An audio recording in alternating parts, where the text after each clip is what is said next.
Welcome to the Live Life Well podcast for busy women.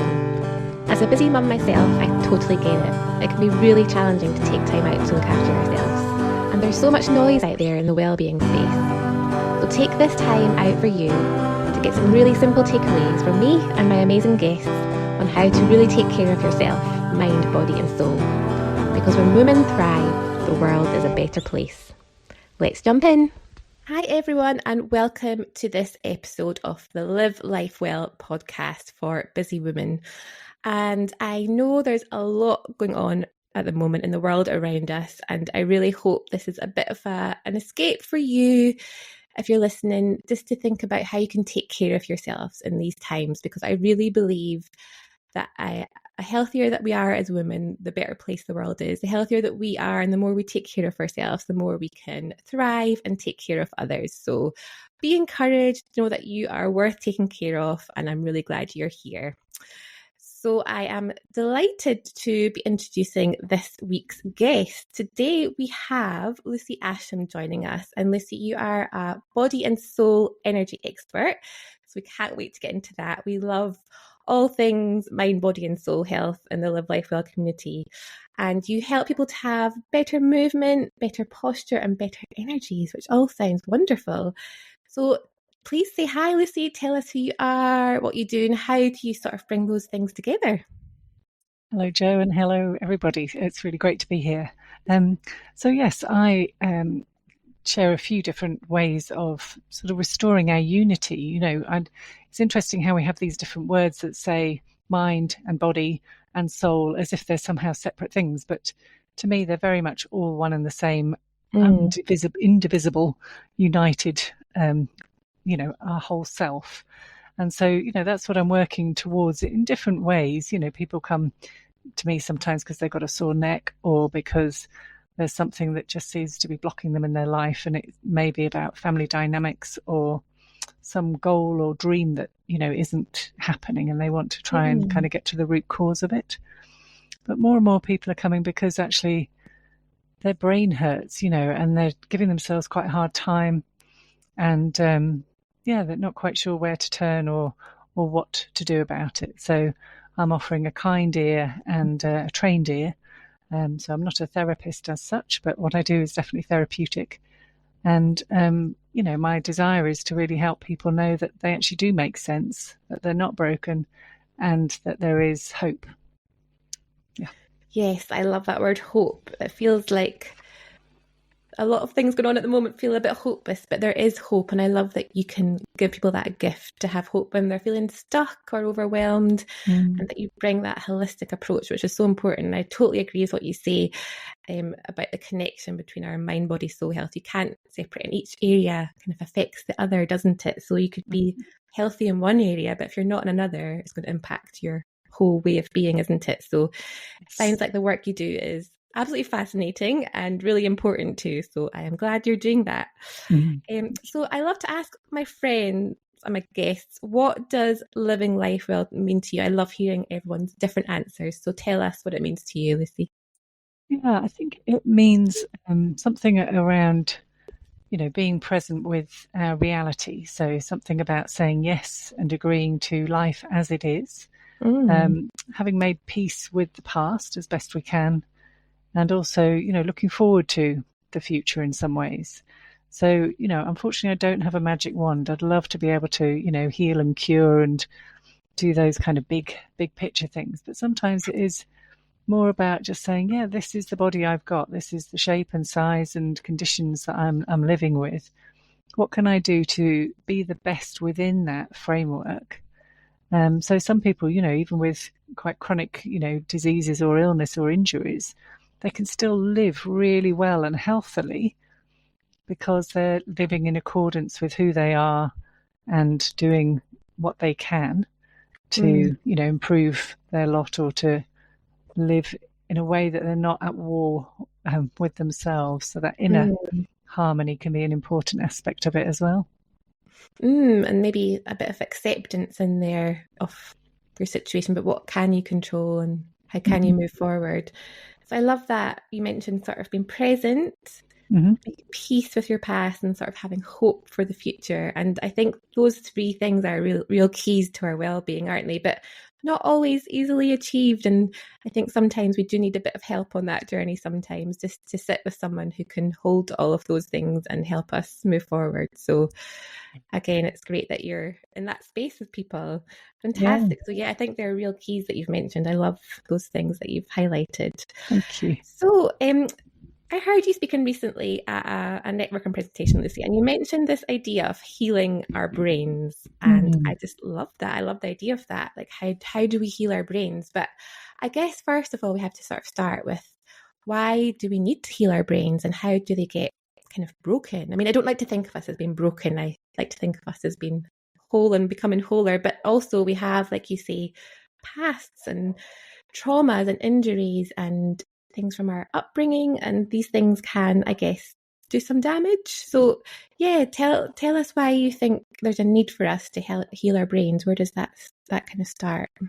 Yeah, so I think, personally, it's because actually that's what I've needed. I've found times when my thoughts have just been going round and round in a loop, and they've been not nice to live with. They've kept me up at night imagining that, oh, if I could just rewind it and say this thing differently, then my whole life would, like sliding doors, I'd have just had a different path in life.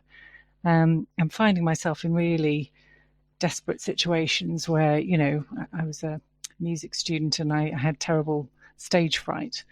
And, I basically was frozen. I couldn't move. My fingers were, not moving on the valves. I used to play the trumpet. My neck was so stiff I couldn't turn to look at the pianist. And, this stage fright, it wasn't just an emotion. It was very, very physical, and it was debilitating. And it really affected, my performance and my degree at that point.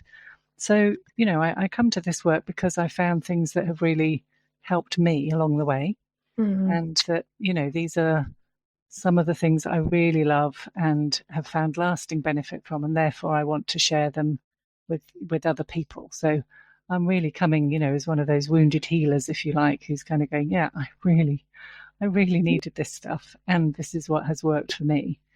And, there's quite a bit of scientific research as well behind, some of the things that I'm offering as well. So for people who like to know what it works and how it works, there is some of that available as well. Yeah. So do you find that sort of past experiences, traumas, emotions can show up as physical symptoms? Is that what you find in your work? Is that what you work with a lot? Absolutely. And so, when I'm talking about mind, body, spirit, I'm not talking about one talking to the other. It really is that our mind is our muscles. Our mind and our thoughts is then felt and expressed. It's like one continuum into our muscles. And so if I'm touching somebody in a particular way, and then I'm, we're touching ourselves, or we're giving a hug to a child or a partner, then that communicates with our brain immediately. It's part of the same continuous nervous system.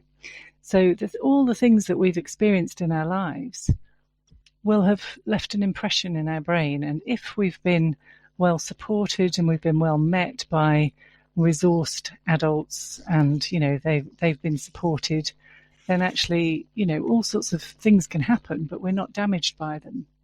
But when we have difficult situations in our life, and then there is nobody there to accompany us and to witness us and hold us and to, restore harmony and share those hugs and, restore our nervous system back to some ease, then we're left in a state of sort of being scarred by it. And the very neurons in our brain kind of short circuit a little bit. So they haven't put those experiences and memories into rest.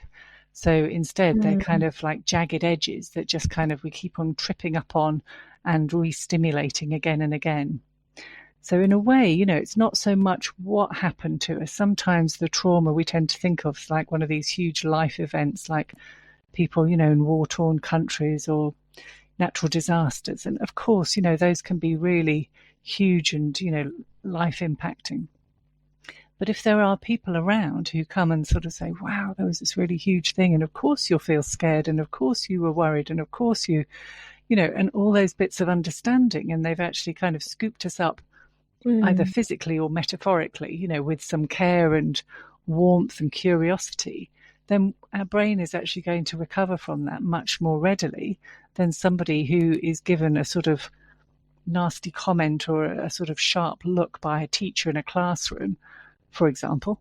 I imagine most of us have had those sort of experiences. Somebody's just had a bad day, got out the wrong side of bed, and they're a bit short-tempered, and they say something, and it can really cut us. It can really stay with us, and those are the kind of things that can actually scar our brain and leave slightly raw edges. And so the good news is that the brain is what's known as plastic.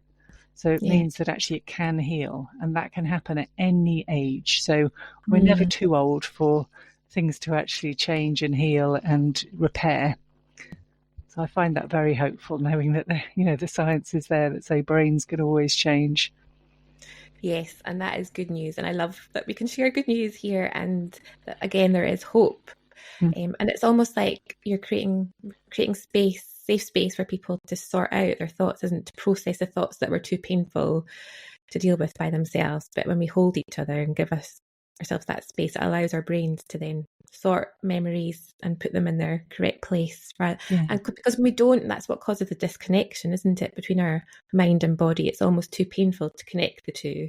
Absolutely. But then that has consequences, doesn't it? That comes at a cost. It might feel more comfortable, but we won't be free to live life to the full until we've dealt with these things. But I think doing it as a group or with another person walking with you is so beautiful, because it's less scary, but also there's this growth that happens in a group, isn't there? I believe for a long time the sort of lie of personal development that you just had to read more and grow more as a person. But actually I've realised recently, had a bit of an epiphany, that the real growth happens in community, doesn't it? In groups.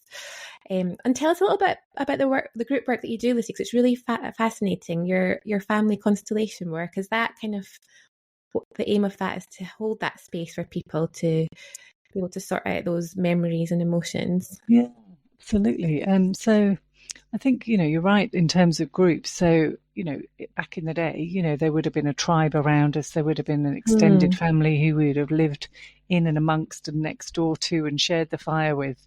And so there's part of our, evolutionary brain that has actually grown up needing and relying on other people to share things with, not just the work of childcare and, food and shelter and things, but really, what happened and how was it and how we feel about it, and to share our concerns and our hopes and dreams.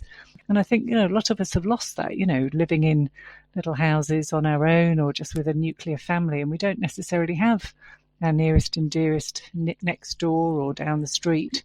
And of course, if they've actually passed on, then that can be very painful as well, that we've not only do we not have that support, but, we've also got that grief to deal with as well.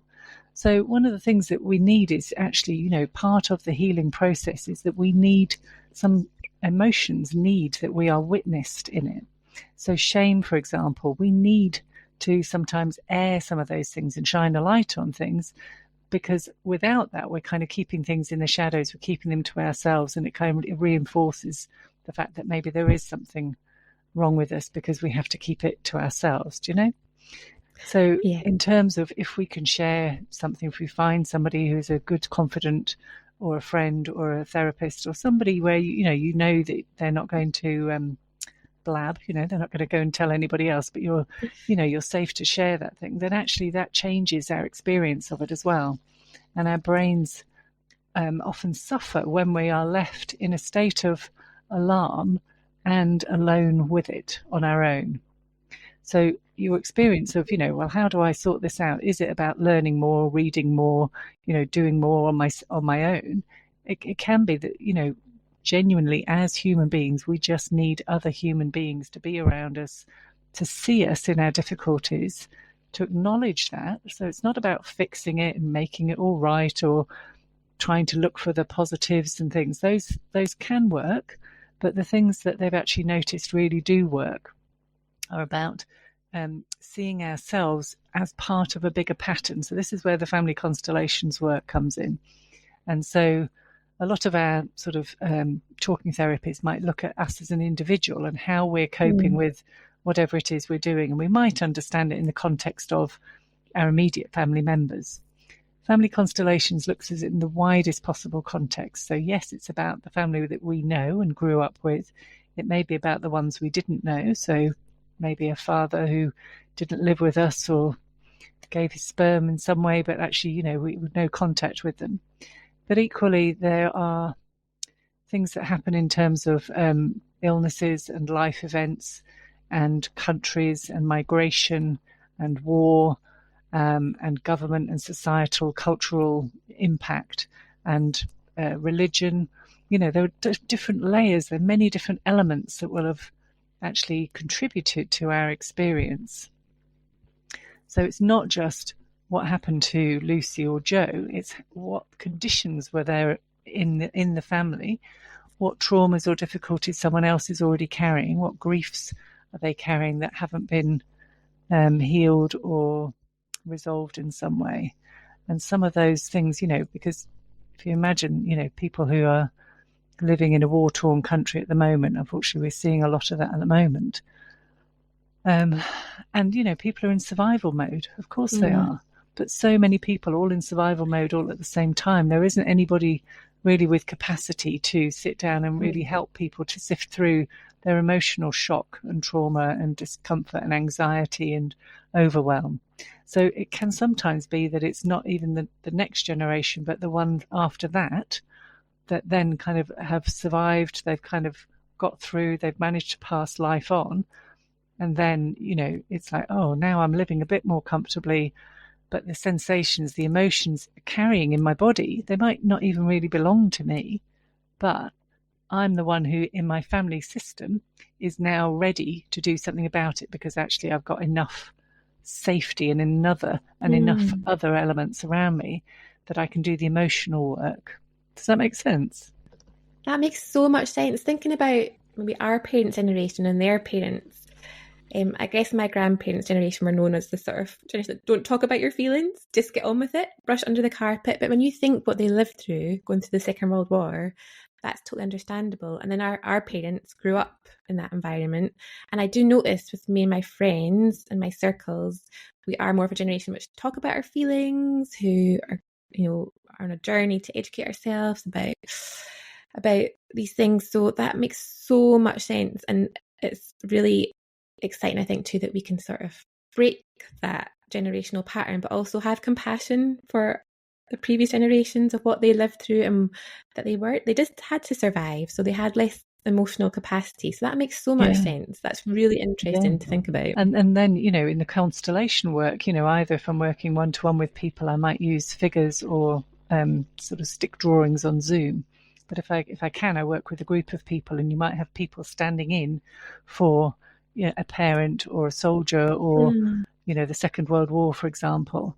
And you can see, what that effect of that is on the body. So it's not drama, it's not acting, but you can somehow pick up essential information through our body's wisdom. I can't quite explain. It's sort of in the air between us. This is the information we're reading. But it would literally just tap into, do I feel hot or cold? Am I looking this way or that way? So it's simple enough kind of things that we're reporting. But when you see it in context and you kind of go, wow, that person looks crumpled by their experience of being in the war. Of course they would have, seen and done so much. And how could they possibly then sit around the dining table when they came back with their wife and children and grandchildren, kind of go, hey, this thing happened to me in the war? Of course not. It would be so desperate and so raw for them that there would be no way of talking about it in sort of normal, polite society. And, back in the day, there wasn't much counselling on offer either. So, people just had to, what they used to say, least said, soonest mended. That idea that, just don't talk about it and we'll get on with it and it'll all be fine. And so I think, as you say, now your generation, my generation, we're more able to look at it because we can. So it's beautiful that we can then do our work, but also we can honour the fate of, those who came before us. Yeah, absolutely. And I think doing that kind of work just allows you to have a lot more compassion, like self-compassion for yourself, and you see that bigger picture of how you arrived where you are now and all the things that influenced that, but also compassion for the people that came before us. And something I often say to myself when I'm feeling frustrated with myself or other people is we're all doing our best, and they did their best and they did a lot for us, and we are doing our best. But sometimes there's even better on offer when we do this work, isn't there? There's things we can let go of and process and move forward from.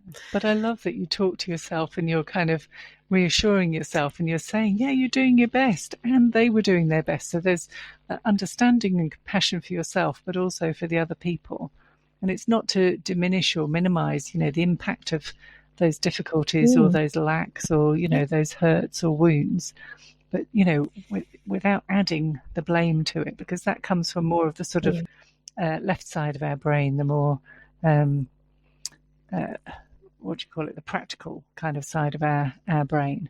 So what we're doing as well, is we're looking at some more of the things that are in the right hemisphere of our brain and the relational side of the work as well. And that's what I'm really excited about, and that, my new training is in as well. Amazing. And it's making those connections, isn't it? And I just love what you're talking about in terms of, I think we've all felt at points. You mentioned when you struggled when you were studying music, and just that overwhelm where we get totally stuck, and just having that compassion for ourselves to remind ourselves that we're not meant to do this alone. Like, we're not meant to be alone with our experiences and our feelings. We're meant to be part of a tribe, and there are people out there that we can connect with, and that will help us then connect back in with ourselves. So I'd love to talk to you about language. You mentioned this when I heard you speaking before, this idea of sort of using healing language, and I'd love to dig into that a bit with you.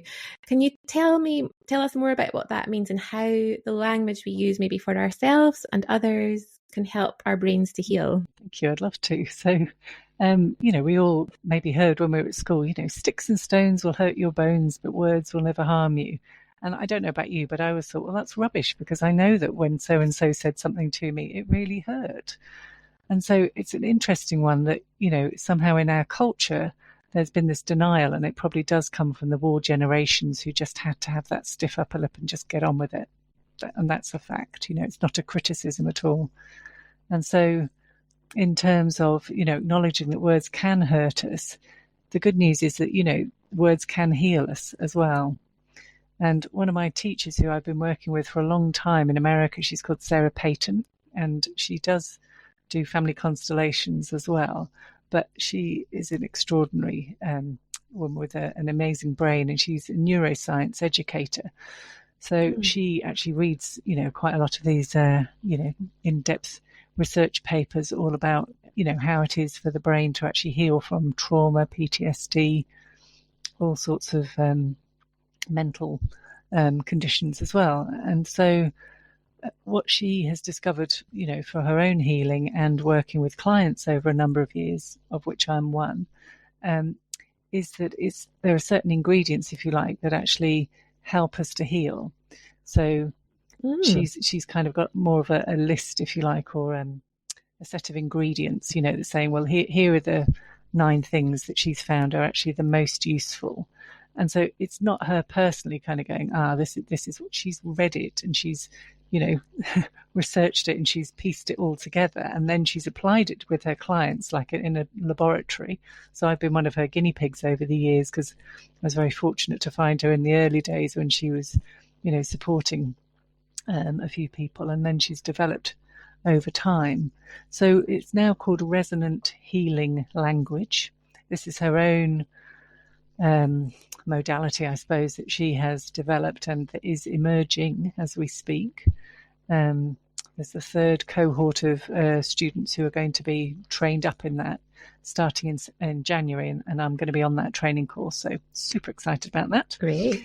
But one of the things is she's looking at is, the 2 sort of parts of the brain, the sort of more instrumental side, which is the left, the very practical, the analytical, the kind of get on and do it side. And that's very, very useful until it comes to, some emotional, more, difficult, overwhelmed, trauma kind of things. And then it's the relational thing that we need. And specifically, it's about how we resonate with another person. So this is very useful for ourselves, when we are able to turn towards ourselves with some warmth and curiosity. So we might find ourselves in a difficult situation. We might find ourselves, giving ourselves a bit of a hard time because, hey, we forgot to do something, or, we didn't turn up at a certain time and let somebody down. And it's what we do with that. So sometimes, we might be going, oh, Lucy, what an idiot you are, you stupid woman. How, you had it in your diary. Why didn't you do this? And you should have known. And golly, how many times have you not set an alarm? And, probably familiar with you and the listeners about that kind of self-talk. And, we didn't get born into the world with that. We've learned it. We've picked it up somewhere along the way. We've imitated it. And then, TV programs such as Coronation Street and EastEnders put it on as if it's entertainment, how to argue with each other and give each other a hard time and, talk to each other quite sort of nastily almost. So we know that doesn't work, and those are not harmonious families on the whole that we're seeing depicted on television.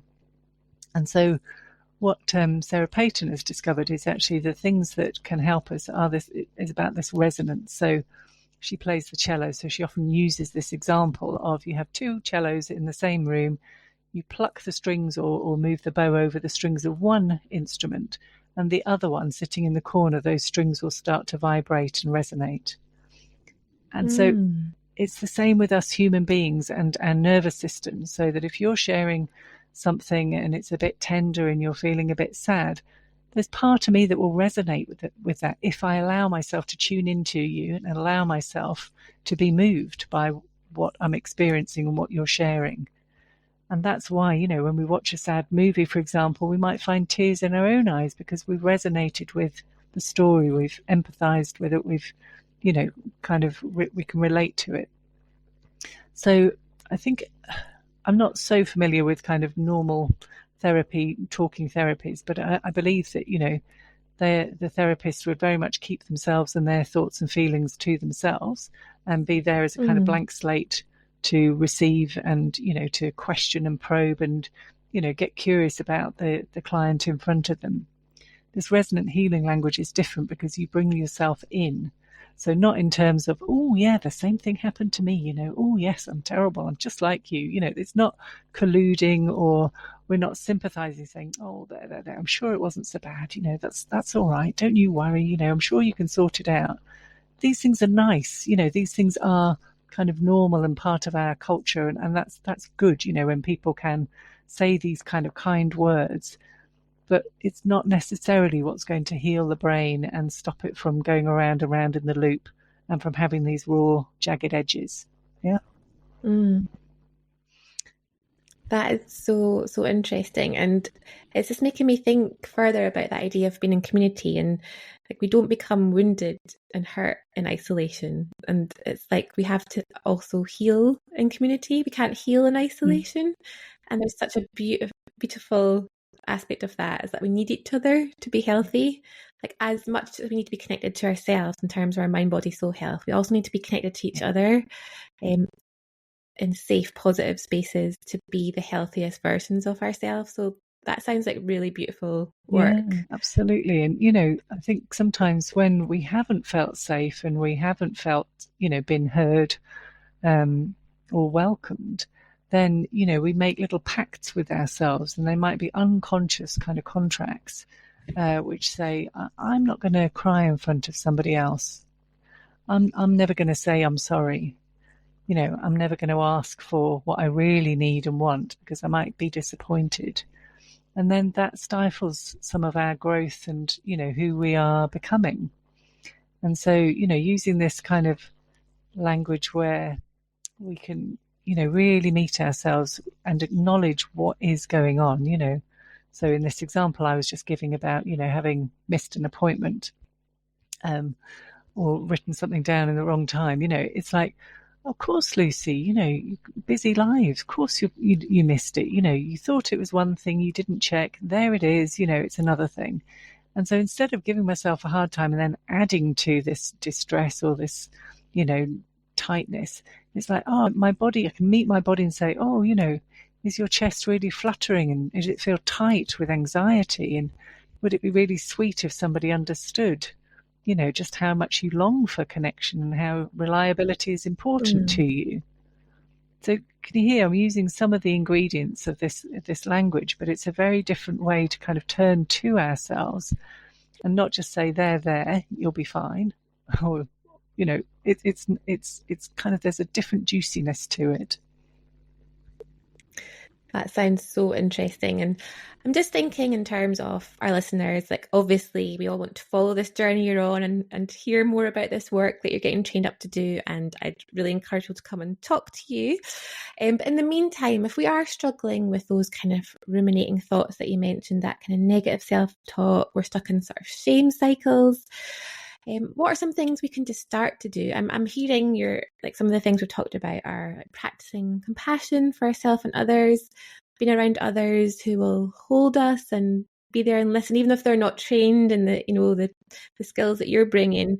You just have those friends, don't you, that feel safe and who listen and who don't tell you what to do, but they'll almost like mirror that compassion, exactly. won't they? They'll, like Brené Brown, it's like getting into that pit with you and they'll sit with you in it. Is there any other little clues, little tasters you could give us before you fully launch this work that we can just do in the meantime when we're feeling overwhelmed and stuck? So I think some people are naturally good listeners and they're naturally warm and they're naturally kind of giving, and they give you that space to to join in with what's going on, and that's fantastic. That other people like me need to be trained up on these things because it didn't come naturally. It wasn't sort of part of my upbringing so much. So I think one thing that we can do for ourselves is to acknowledge what is without minimizing it or diminishing it at all. So if you're feeling anxious and you're going round and around with certain thoughts, it's almost like looking yourself in the mirror and just kind of going, hey, Lucy, are you feeling really anxious? Mm-hmm. And, are you worried about what's going to happen if things don't change? And just acknowledging, how things are, and sometimes just seeing your own expression. It might work on a camera phone these days, but, a mirror as well, just kind of going, yeah, and you kind of, you mirror back the facial expressions that somebody's doing. You're not trying to go, hey, you're feeling really sad, but actually you're grinning away to them. That's a mismatch. So again, it's kind of making those things more conscious, that if somebody's coming to you and they're kind of biting their lip or, biting their nails and they're really worried about something, it's not about trying to change their behavior or what they're doing. But as you said with Brené Brown, it's like joining them, but you can do that with your words and you can do that for yourself. It's like, oh, have you got so much anxiety in you that you're just trying to nibble away at it so that you won't harm yourself or harm somebody else, and trying to acknowledge what is and meeting them on that particular step, rather than trying to move it on or pull them away from the feelings that they're currently having. I think a lovely thing to do is actually sometimes have just a sense of your body. So one of the things when we're disconnected is that we're all up in our thoughts and in our brain and in the past, or worrying about the future or what may or may not or may never happen. So one thing that can really help is actually just put a hand on your chest, for example, and to connect with the fact that you have a body, and that it might be moving a little bit under your hands as you're breathing. It might be a temperature. Your hands might be cooler than your body might be warmer than your hands, but just sort of noticing some of these very fundamental sensations. And what that starts to do is take you from the left side of the brain, which can be a little bit harsher and colder and a bit more judgmental, and it takes you more into the relational side, which is the right side of your brain, which is more connected with the body sensations. So in and of itself, it might not feel like much, if you've kind of got this big tornado of thoughts going around and flashing lightning and rah, rah, rah.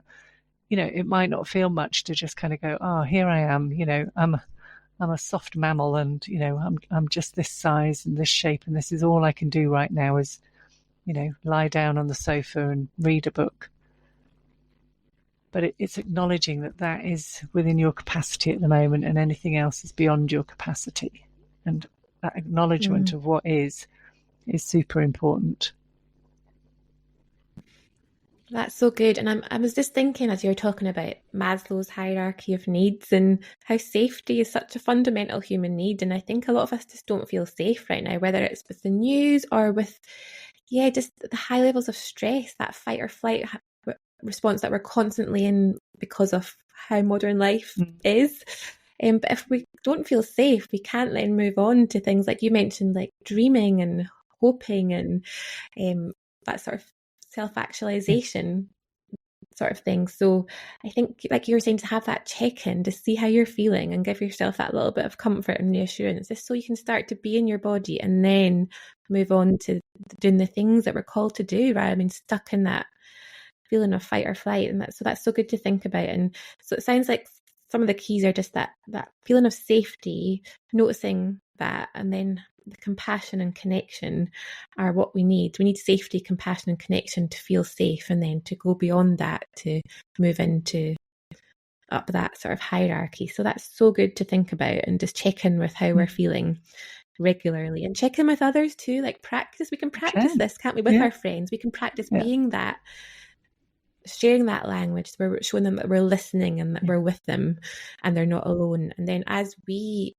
share that and others start to heal, it just makes the world a better place, really, doesn't it? Like we all feel a bit better. So I think these are great things to practice with ourselves, like noticing our thought pattern, reassuring ourselves, then offering that reassurance and that space to others is just a beautiful thing. It's interesting because I think, for some of us, reassurance is a wonderful, tool, and yet there are times when, for me, it just doesn't actually meet where I am. If someone's saying, "Oh, you'll be fine," and you're looking at your bank balance going, "But really, will I?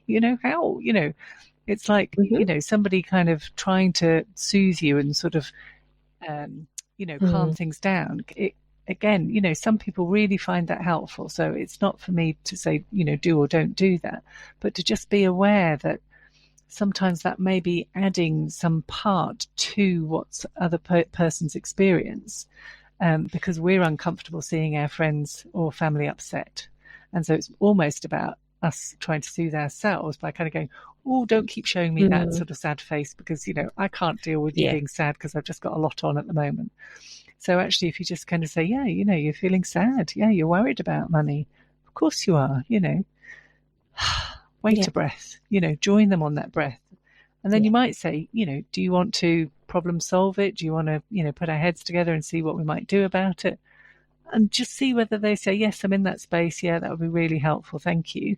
Or whether they say, "Actually, I just need to be with this feeling for a little while longer. Thank you. Just let me cry. Let me, sit with this real discomfort," because it's not about trying to move on to some happy place. Certainly, the work that I'm doing is about really, again and again, trying to meet people where they are, almost like you're keeping track of them along a kind of mountain path.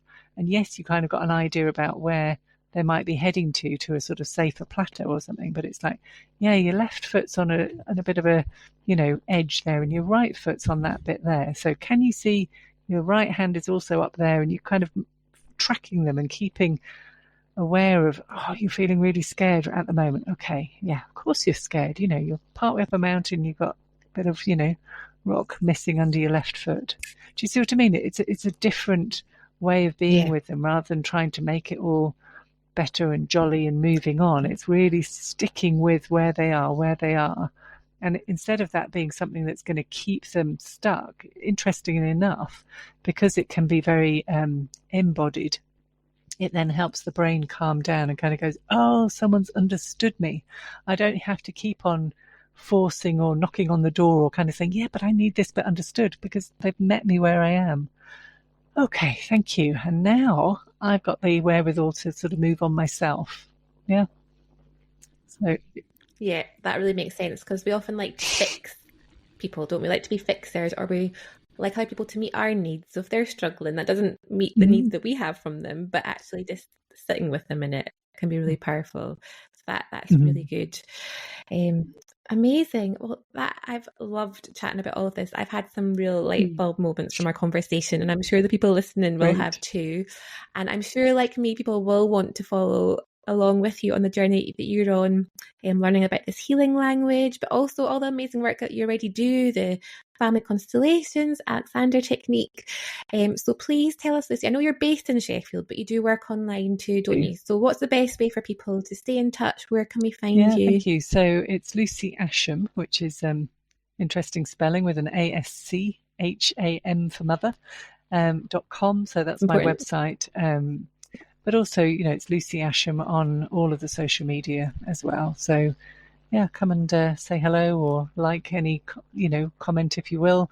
But equally, just sort of look and read and learn and, ask for anything. If you think, I'd like to know more about this aspect of the work, please just reach out to me, in a private message. And I like writing. I like, recording things, but I also like to know that it's relevant. So please do ask if you've got anything that you want to know, and I'll put more content out about that as well.